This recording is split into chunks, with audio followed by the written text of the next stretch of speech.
Estamos essa noite de sexta-feira, mais um encontro com Deus, na sexta-feira dos milagres. Eu cumprimentar toda a igreja, cumprimentar também todos os amigos, todos os irmãos que nos vê através do Facebook. Talvez você está assistindo o culto agora, muitos assistem ao vivo, né? E outros vão ver outra hora do momento, talvez amanhã, depois, não importa, mas no final muitas pessoas veem. Eu tenho certeza que essa semente que é plantada com simplicidade, ela alcançará muitas vidas e transformará muitas vidas. Amém. Amém? São João capítulo 8, a partir do versículo 30, nós vamos aqui meditar na palavra de Deus, irmãos. A Bíblia é muito clara quando ela fala que nós erramos por não conhecer as Escrituras e nem o poder de Deus. Amém? Hoje à tarde nós estávamos aqui no evangelismo durante a tarde, toda sexta-feira nós, alguns irmãos e eu, nós sempre estamos aqui na igreja à tarde, evangelizando, orientando pessoas. Quantas pessoas que hoje vivem aí desorientadas, sem direcionamento na vida, tristes, e nós abrimos a igreja com todo prazer, com toda dedicação para poder ajudar essas pessoas, amém? Para poder ajudar essas pessoas. Eu estava dizendo hoje à tarde para alguns irmãos que, infelizmente, irmãos, as pessoas elas sofrem porque falta conhecimento, amém? E a própria Bíblia diz: o meu povo foi destruído porque faltou conhecimento. Se todos conhecessem a palavra de Deus, e conhecer a palavra de Deus, e conhecer a Deus, não teria tantas dificuldades, tantos problemas, não tinha também tanta gente vivendo enganada, amém? Tanta gente vivendo enganada, e quando nós vivemos enganados, nós muitas vezes passamos por coisas, por situações que nós não precisávamos passar, amém, Jesus? E aqui o Senhor Jesus, irmão, no capítulo 8 do Evangelho de São João, a partir do versículo 30, eu não vou ler todo o capítulo, irmão, porque é longo e o tempo nosso é curto. Mas nesse discurso de Jesus sobre a sua missão, aqui no versículo 30 diz assim: e dizendo ele essas coisas, muitos criam nele. Amém? Então, já começa. Então Jesus fazendo o discurso, falando ali da missão dele, do ministério dele. Aqui no versículo 30, ele diz: dizendo ele essas coisas, muitos criam nele. Aí no versículo 31, diz assim: e Jesus dizia, pois aos seus discípulos, aos judeus que criam nele: se vós permanecerdes em mim, na minha palavra, verdadeiramente sereis meus discípulos. Amém? Então você vê que ele diz que ele, ali muitos criam nele por tudo aquilo que ele diz. E aí, ele falava para os que criam. E aí me chama a atenção, irmãos, que a palavra, ela não vai operar na vida daquele que não crê. A palavra ela vai sempre operar na vida daquele que crê, porque nós precisamos, irmãos, permitir que a palavra de Deus nos convença que aquilo que ela fala ao nosso respeito, ao meu respeito, ao seu respeito, é verdade. É verdade. E quando nós entendemos isso e aceitamos ela como ela é, da maneira que ela nos apresenta e aquilo que ela declara que nós somos, aquilo exatamente que ela fala ao nosso respeito vai acontecer, amém? Então, nós vamos entender por que os milagres acontecem na vida de muitas pessoas e de outras muitas não acontecem. E muitas vezes, irmãos, nós não somos alcançados pelo milagre, não é porque nós não somos de Deus. Tem muita gente que é de Deus, que um dia que partir daqui, capaz de existência terrena, vai morar no céu com Jesus, mas enquanto viver na face dessa terra, vai ter problemas, vai ter dificuldades, vai passar ser submetido por alguns problemas que poderia ter solucionado e não solucionou porque faltou conhecimento, faltou entendimento e porque de alguma forma essas pessoas elas não creram naquilo que Jesus diz, não creram na palavra de Deus e todos tiveram a oportunidade, todos tiveram a mesma chance, mas a palavra ela só vai entrar no coração daquele que crê. Então, se você não crê, não tem como a palavra de Deus entrar. O próprio Senhor Jesus ele diz: eis que estou à porta e bato. Se alguém ouvir a minha voz e abri a porta e disse: eu entrarei e cearei com ele e comigo. Quando Jesus disse isso em sua porta, Jesus é o que? Jesus é a palavra. Amém? Jesus é a palavra. Aqui nesse mesmo evangelho, no primeiro capítulo, diz que no início era o verbo era Deus e o verbo estava com Deus. Amém? Então Jesus é a palavra. Quando a palavra vem e bate nos nossos corações e fala conosco algo do nosso respeito, e nós acreditamos, nós cremos naquilo, nós estamos permitindo que ela nos convença que nós somos exatamente aquilo que ela diz. Então, aí nós vamos começar a permitir que ela opere na minha vida. Ela tem que entrar em mim. A palavra de Deus, ela tem que entrar em mim. A palavra de Deus, ela tem que entrar em você. Então, aqui, o Senhor Jesus, ele falava com aqueles que criam nele, e aí ele disse para os judeus que criam: se vocês permanecerem na minha palavra, verdadeiramente sereis meus discípulos. O que é discípulo? O que significa discípulo? Discípulo significa aprendizes. Amém? Então Jesus disse: se vocês permanecerem na minha palavra, isso vai demonstrar que vocês aprenderam comigo. Então, vocês vão demonstrar que vocês aprenderam. E se vocês aprenderam, vocês vão conseguir fazer as mesmas obras que eu faço. Tanto é que a Bíblia fala que quando Pedro ele sai de Betânia de manhã e ele olha para aquela figueira que Jesus tinha amaldiçoado, e quando ele olhou assim, ele surpreendeu com aquilo. Você veja que ele andava com Jesus, via tudo que Jesus fazia, mas quando ele olhou para a figueira, ele se surpreendeu e disse: mestre, olha, a figueira que o Senhor amaldiçoou, ela se secou desde as folhas até as raízes. E Jesus disse para Pedro: se vocês creem, continuar crendo, vocês, segundo o meu nome, vocês não farão só isso, vocês farão essas obras e outras maiores do que essas farão, porque eu vou para o Pai. Então o que Jesus está dizendo? Olha, eu estou aqui ensinando vocês como é que faz, como que tem que agir, a maneira que vocês têm que andar, para que vocês continuem fazendo tudo isso que eu faço. Então, aqui ele está dizendo: se nós permanecermos na palavra dele, nós seremos discípulos deles verdadeiros. Então, como discípulo que aprendeu com ele aquilo que ele ensinou, nós vamos ser bem-sucedidos. Aí no versículo 32, ele diz assim: e conhecereis a verdade, e a verdade vos libertará. Amém? Isso aqui, irmãos, parece uma coisa, se nós olharmos de uma maneira superficial, parece que é uma coisa simples. E conhecereis a verdade vos libertará. A maioria das pessoas até tomam esse versículo como uma poesia, mas aí nós precisamos aprofundar. Que verdade é essa que, quando nós conhecemos ela, ela nos liberta? Aí nós precisamos, irmãos, entrar na palavra de Deus, meditar nela. Nós somos pessoas, irmãos, como seres humanos, e Jesus nunca escondeu isso de nós. Ele diz que quando que nós vivêssemos, nós íamos ter dificuldade, ele diz: não tereis aflição. Então nós estamos, irmãos, sujeitos às mesmas coisas que todas as pessoas que vivem nesse planeta são sujeitas. São sujeitos a tudo isso.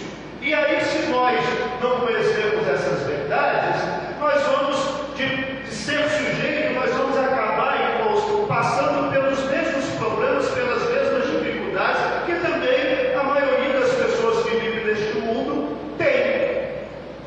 E aí é que entra uma coisa perigosa. Quando eu não conheço a verdade, eu sou facilmente, irmãos, manipulado. Porque uma pessoa que ela não conhece os direitos dela, ela vai ser manipulada, ela vai ser enganada, ela vai viver muito tempo, irmãos, debaixo de uma situação sem precisar. Se ela tivesse conhecido os direitos dela, ela teria exigido os direitos e a vida dela poderia mudar. É como nós somos cidadãos aqui, irmãos, nessa terra, neste mundo, somos cidadãos brasileiros, nós temos muitos direitos que nós não conhecemos. Sabia disso? Tem muitos direitos que nós não conhecemos, por isso nós não exigimos ou não reivindicamos eles. E por que esses direitos não são apresentados a nós? Porque às vezes existe uma má vontade ou até má fé, e eles não apresentam, porque se todo mundo reivindicar os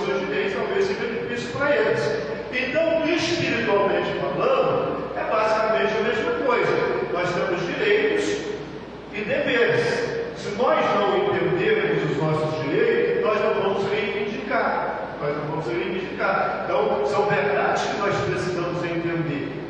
Qual é o problema, por exemplo, que me aflige ou que te aflige? Por exemplo, uma pessoa que ela enfrenta um problema de enfermidade, um problema de doença. Às vezes, superficialmente falando, ela pega e ora e diz: Senhor, tenha misericórdia da minha vida, venha me curar, venha me libertar disso, venha fazer com que eu me livre deste mal, com qualquer outro problema, seja ele qual for. E aí, irmãos, a maioria das vezes, essas pessoas, às vezes, elas não têm muito resultado nessa oração. Porque se ela conhecesse o direito dela, o que a Bíblia fala a respeito, por exemplo, das doenças, das enfermidades? A palavra de Deus diz, irmãos, que o Senhor Jesus, e lá em Isaías 53, isso fica muito claro, irmão. A palavra de Deus diz que o Senhor Jesus, ele levou na sua carne as nossas doenças, as nossas enfermidades. Então ele levou isso. As doenças, as enfermidades, é por isso que eu sempre falo, irmãos, quando eu vejo um irmão falar assim: porque a minha doença, porque o meu problema, porque a minha diabetes, porque a minha isso, minha aquilo, eu falo: não é sua isso não te pertence. Isso não é seu mais. Mas as pessoas falam porque elas não entendem, porque elas acham que aquilo é normal, porque elas acham que elas têm que aceitar aquilo, porque elas acham que todo mundo tem isso, e por que ela também não vai sofrer? Eu ouvi algum tempo atrás uma pessoa dizer assim: por que Deus vai me curar se tem tanta gente com o mesmo problema? Por que Deus vai resolver o meu problema se tem tantas pessoas vivendo a mesma coisa que eu estou vivendo? Nós vimos aqui no versículo 30 que Jesus disse com os judeus que criam nele. Ele não falou com os incrédulos, mas ele falou com aqueles que criam nele. Então, se eu não creio na palavra de Deus, se eu não acredito verdadeiramente que Jesus elevou as minhas doenças, as minhas enfermidades, como que eu vou reivindicar a cura, irmãos? Como que eu vou reivindicar a cura? É a mesma coisa, irmãos. A palavra de Deus nos diz que Jesus, ele levou, eu li Colossenses 2, versículos 13, 14, 15, fala sobre isso. A palavra de Deus nos diz que o distrito de dívida, que de alguma forma nos era prejudicial, ele levou e cravou lá na cruz. A Bíblia não diz que ele levou os nossos pecados e cravou lá na cruz. Se nós não entendermos isso, como que nós vamos, irmãos, como que nós vamos acreditar na nossa salvação? Porque se ele não levou os nossos pecados, se ele não pagou o preço, jamais eu vou ser salvo. A Bíblia diz que não é por mérito, não é por força, não é por nada, mas é pela graça. Então, se eu creio que ele levou os meus pecados, que ele cravou naquela cruz, que ele pagou o preço, qual a diferença de eu crer que eu sou salvo e a diferença de eu crer que eu sou curado pelas feridas de Jesus? Não tem nenhuma diferença. Porque a obra, ela é a mesma.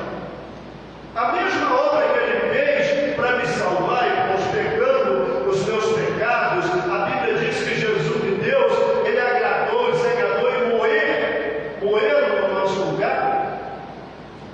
Por que eu creio que ele levou os meus pecados, que ele pagou o preço pelos meus pecados?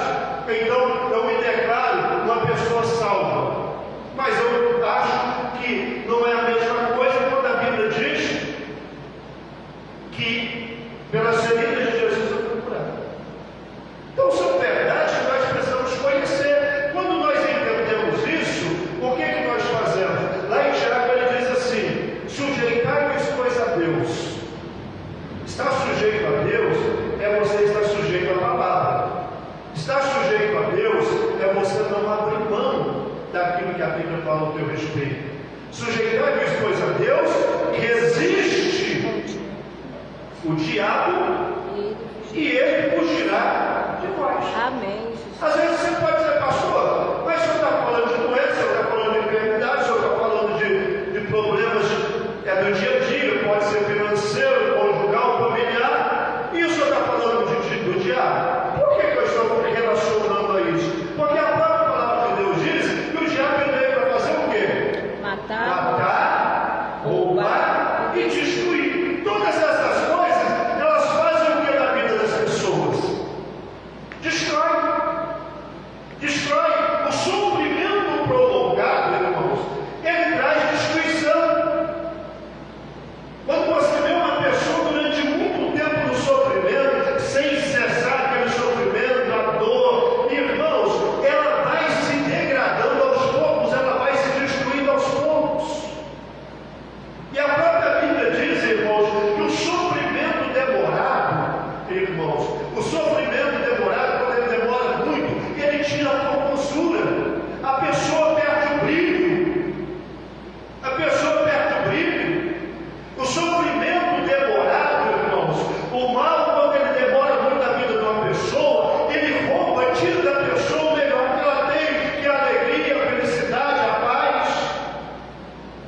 a tristeza profunda, a depressão, que hoje é o mal que tem na vida de muitas pessoas que estão, infelizmente, irmãos, questionando se vale a pena viver. Quantas pessoas hoje que têm tudo para ser pessoas bem-aventuradas, felizes de sucesso, mas porque se deparou com um problema que ela não consegue romper, uma barreira que ela não consegue romper, ela está questionando: poxa, não vale a pena viver. Pessoas que ela chegou à conclusão que ela veio nesta vida só para sofrer. Infelizmente, muitos desavisados chegam para essas pessoas e dizem: não, você está passando isso porque você tinha que passar. Ninguém iria sofrer no teu lugar esse problema, você tinha que passar por isso. Isso não é verdade, irmãos. E não é verdade. Se nós se conhecermos a verdade, ela vai nos libertar. Ela vai nos libertar, e conhecereis a verdade, e ela vos libertará. Conhecemos a palavra, conhecemos a Jesus, e quando nós conhecemos e assumimos isso como os discípulos, que quem aprendeu a fazer a obra de Deus, de quem aprendeu a usar as armas que Ele nos deu, nós vamos sair da situação. Ainda que o problema seja grande, ainda que as ferramentas, as armas, os recursos que você tem não é suficiente, mas você sabe que existe um Deus poderoso. Amém. E você coloca diante dele toda a sua fé, toda a sua disposição, e você se lança diante dele, irmãos, dizendo: o Senhor é o meu único Deus e verdadeiro, o Senhor é o meu refúgio, a minha fortaleza, o Senhor é o meu socorro bem presente na angústia, o Senhor é o meu redentor que está vivo, o Senhor é o meu libertador. Então, por isso eu não vou desanimar, por isso eu não vou voltar atrás, por isso eu não vou aceitar outra coisa que não seja o milagre que eu tenho buscado diante do Senhor. Quem compreende, diga graças a Deus. Graças a Deus. Irmãos, quando nós conhecemos essa verdade, que nós não precisamos, irmãos, e não devemos aceitar toda a investida do mal sobre as nossas vidas, nós não precisamos aceitar tudo aquilo que vem para nos destruir, não.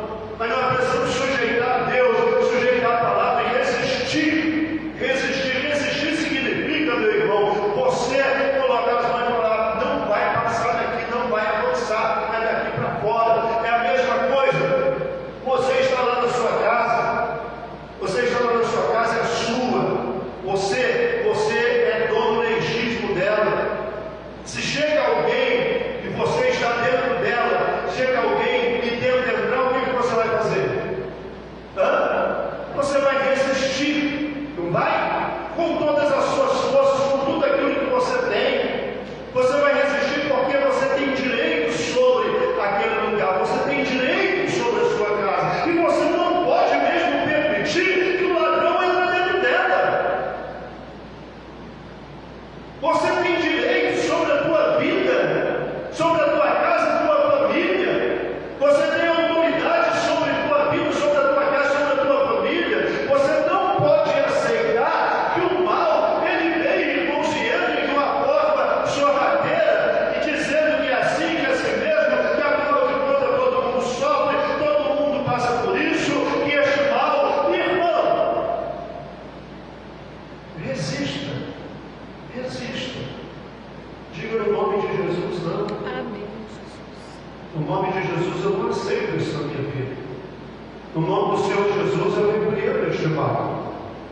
Eu sou do tempo, irmãos, e o pessoal fazia até piada. Sou do tempo que tudo, qualquer coisa, se trovejasse forte, o crente já dizia: está amarrado. Está amarrado no nome de Jesus. Hoje já nem ouve mais isso. Isso não